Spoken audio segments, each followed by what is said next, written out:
우리가 믿는 하나님. 우리가 믿는 하나님은 어떤 하나님이신지를 항상 기억해야 됩니다. 우리가 믿는 하나님은 어떤 하나님이십니까?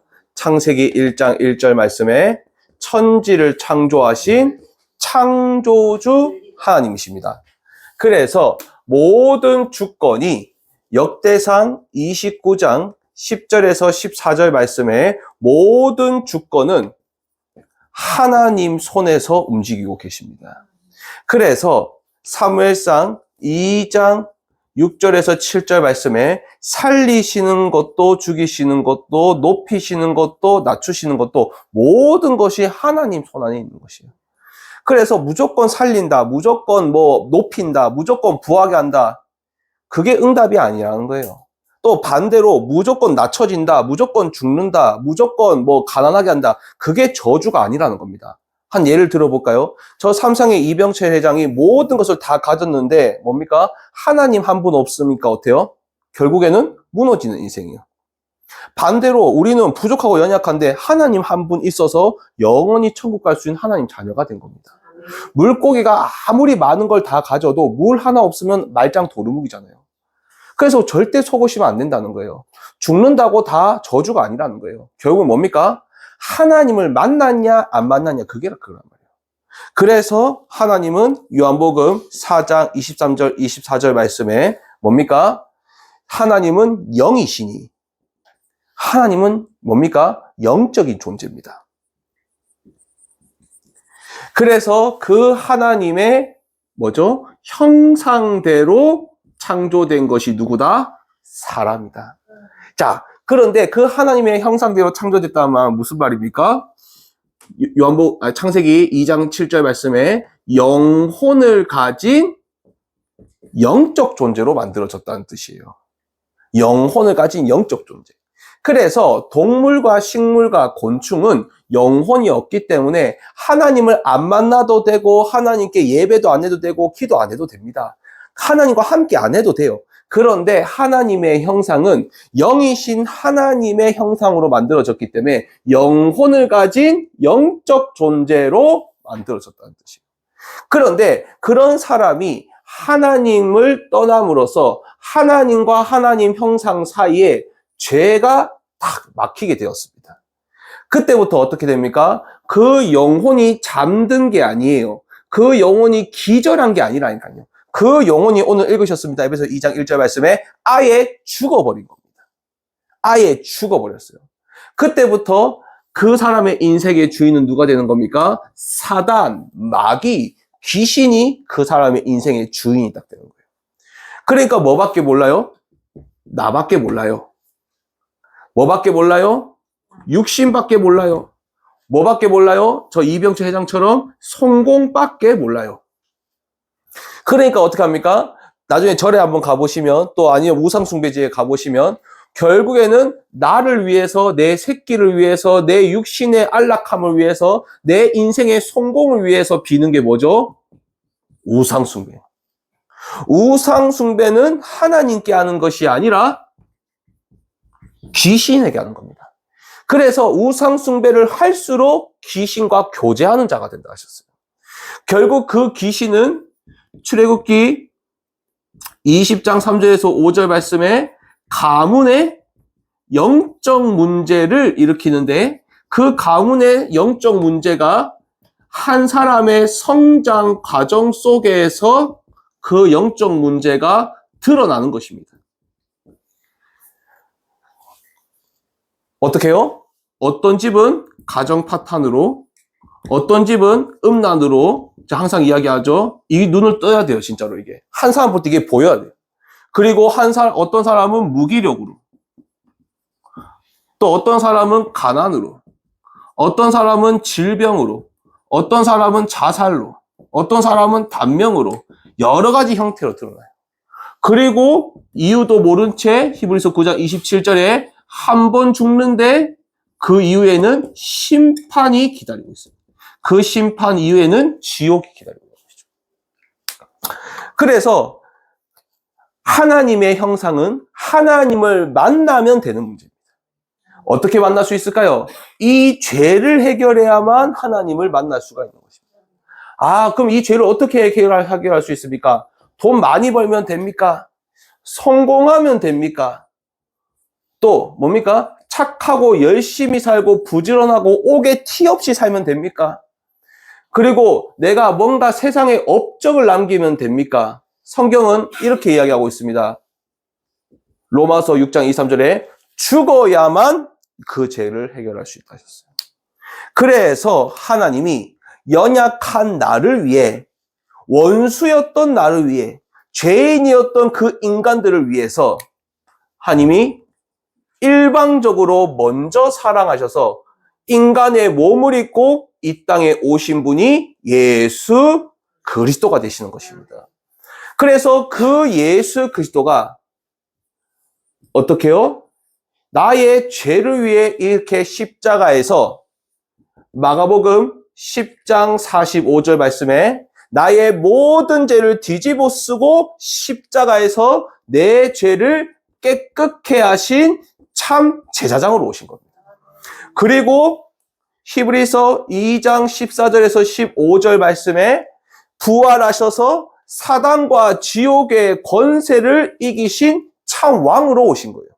그리고 하나님 만나는 길을 여셔서 요한복음 14장 6절 말씀에 우리의 지옥의 배경을 천국 배경으로 바꿔주신 하나님 만나는 유일한 길이요 진리요 생명 되신 선지자로 오신 것입니다. 그래서 이 세 가지 일을 동시에 하신 것을 보고 마태복음 16장 16절에 주는 그리스도시요 살아계신 하나님의 아들이십니다. 이렇게 이것을 보고 성경은 복음이라고 이야기합니다. 자, 그런데 오늘 읽으셨어요. 에베소서 2장 8절에서 9절 말씀에 이 복음이 하나님의 은혜로 믿음으로 말미암아 구원을 받았다 이렇게 했어요. 그 말은 무슨 말이죠? 영혼이 아예 죽어버렸습니다. 성경에서 말하는 성경의 하나님, 사단, 예수님도 우리 한 번도 본 적 없잖아요. 2000년 전에 계셨는데. 그리고 천국, 천사, 귀신의 활동, 지옥, 성경에는요, 영적인 이야기가 투성입니다. 자, 그런데 영혼이 아예 아까 뭐 했습니까? 죽어버렸어요. 아예 죽었어. 잠든 것도 아니고 기절한 것도 아니고 아예 죽어버렸어. 영적인 이야기를 하면 잠든 사람이다, 기절한 사람이다. 그러면 그래도 들리겠죠. 그런데 아예 죽은 시체한테 말하면 어떻습니까? 아예 반응 없는 게 당연한 거예요. 그 말은 무슨 말입니까? 하나님을 떠난 불신자들은 아무리 하나님 얘기하고 예수님 얘기하고 온갖 얘기 다 해도 안 믿어지는 게 정상이다. 그래서 믿어지는 게 뭡니까? 하나님의 은혜다. 그 말이에요. 제가 몇 년 전에 저희 아버지가 소천하셨거든요. 근데 제가 이제 이 생활을 한 지 벌써 이제 12년, 13년이 됐는데, 이제 어머니도 이제 뭐 외부 활동을 많이 하시고, 저도 외부 활동을 많이 하고, 이러다 보니까, 이제 사람들한테, 저도 그렇게 보였고, 사람들한테, 많이 듣는 얘기가, 아버지가 참 외로워 보여. 이 얘기를 참 많이 들었어요. 우리 교회 사람들한테나 다른 사람들한테. 그래서 아버지하고 시간을 많이 보려고 하고 많이 노력을 했는데 그게 잘 안 됐습니다. 근데 제가 항상 마음에 담고 있던 말이 뭐냐니까, 아버지 외롭게 해서 내가 참 미안했어. 그 말을 너무 하고 싶었어요. 근데 이제 아버지가 돌아가시기 전날 밤에 이제 어머니하고 저랑 이렇게 번갈아 가면서 이제 병상을 지키는데 이제 언제 돌아갈지 모르는 거죠. 그런데 마지막 날 밤이 이제 제 밤이 된 거죠. 그래서 이제 저희가 이제 이게 뭐 쓰고 뭐 코로 뭐 자꾸 뭘 하고 이러니까 자꾸 입으로 숨 쉬니까 입이 자꾸 마르는 거예요. 이게 바짝바짝. 그래서 이제 편의점에서 얼음컵을 사가지고 얼음을 한 개 밤새 넣어줬어요. 얼음을 밤새 넣어줬는데 그 밤새 넣어주면서도 그게 입이 안 떨어지는 거예요. 그 한마디를 하고 싶은데 그게 아직도 후회가 많이 돼요. 그래가지고 결국 못했어. 그래서 아침에 그 다음날 아침에 돌아가셨거든요. 못했는데 칠곡 경대병원 가면 이제 나머지는 다 장례식장 가고 이제 보호자 한 사람씩 남아 있어요. 이제 그 시신이 바뀌면 안 되니까. 그래서 이제 쭉 이렇게 이게 시신들이 쫙 일자로 쭉 이렇게 있더라고요. 저희들 말고도 있더라고요. 쭉 있는데 다 흰색 천이 덮여져 있어요. 간이 침대로 쫙 일자로 쫙 있더라고요. 그래서 아버지 얼굴 확인하라는 거예요. 그래서 이제 아버지 얼굴을 아버지 맞아요. 그 확인했으면 됐다고, 이제 올라가시면 된다고. 하는데, 그때 이 생각이 딱 든, 무슨 생각이 딱 드냐니까, 예전에, 이게 진짜인지 아닌지 모르겠는데, 돌아가셔도 청각은 오래 살아있대요, 아직. 예. 네. 그 생각이 나가지고, 아버지 귀에 대고 그 얘기를 했어요. 아버지, 내가 너무 외롭게 해서 미안하다.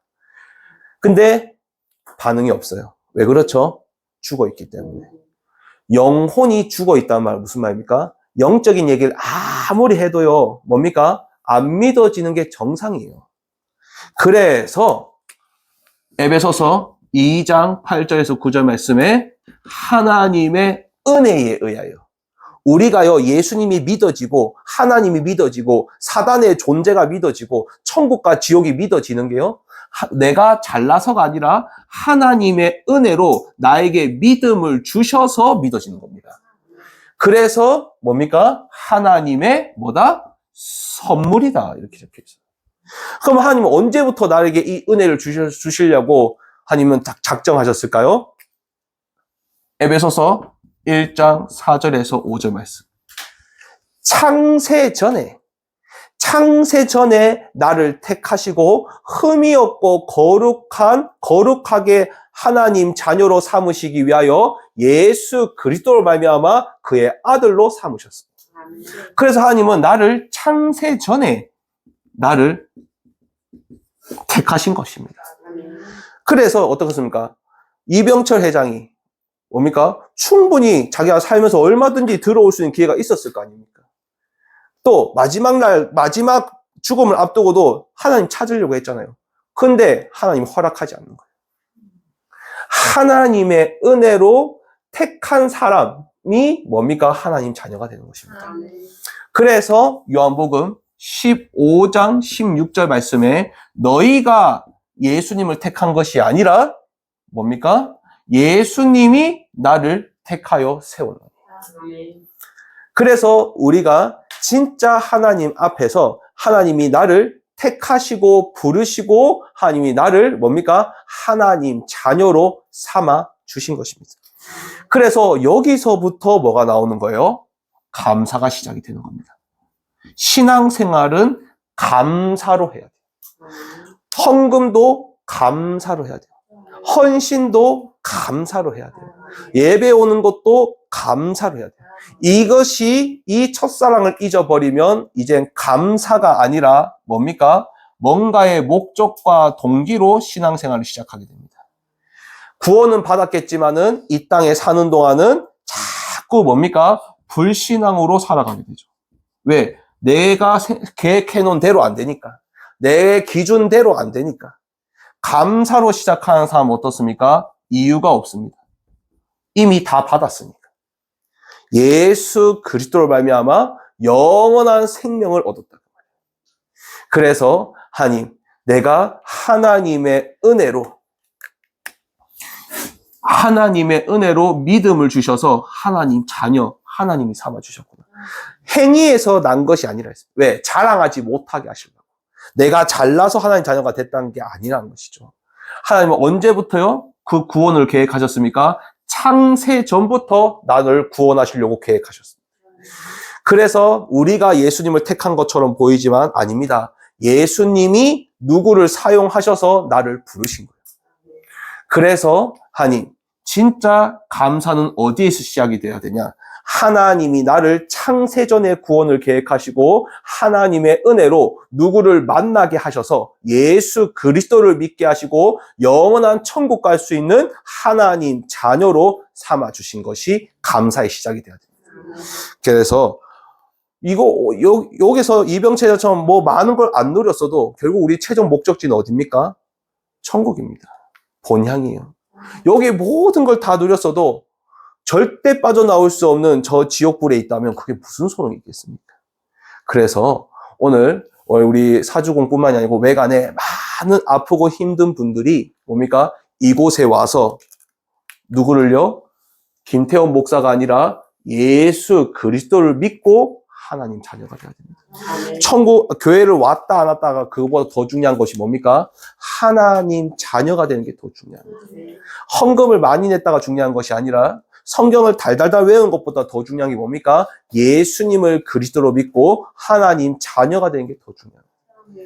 그 말은 헌금하지 마라, 뭐 교회 가지 마라, 예배하지 그 말이 아니잖아요. 우리의 기준은 뭐가 돼야 됩니까? 예수 그리스도. 그거 기준 되지 않는 헌금, 그거 기준 되지 않는 예배, 그거 기준 되지 않는 신앙생활은 결국에는 무너집니다. 왜요? 예수님으로 시작한 신앙생활이 아니기 때문에. 그래서 우리 여기 오신 모든 분들이 내가 이병철 회장도 받지 못한 은혜를 내가 받았구나. 영원한 천국 갈 수 있는 하나님 자녀가 되었구나. 또 우리가 착각하면 착각하면 안 되는 부분이 뭐냐니까요. 한 사람이 그 할 때는요. 이 사람이 과거에 혼자 성경을 읽었든 아니면 방송을 봤든 아니면 누군가 길거리에서 들었든 간에 이 사람이 꼭 나를 통해서 아니더라도 이 사람이 예수님을 내가 믿어야지, 내가 믿고 싶다, 내가 믿겠습니다 마음속으로 했다면 그 사람은 구원받은 겁니다. 아무도 그걸 판단할 수가 없어요. 꼭 우리를 통해서 아니더라도 구원받기로 작정된 하나님 자녀는 과거에 비록 신앙생활 안 하고 갔다 하더라도 과거에 어떻게 구원받았을지는 그건 아무도 모르는 겁니다. 함부로 판단을 하면 안 돼요. 구원은 우리가 판단하는 것이 아니라 하나님이 판단하는 것이죠. 그래서 이 은혜 속에서 진정답 받기를 주의 이름으로 축원합니다.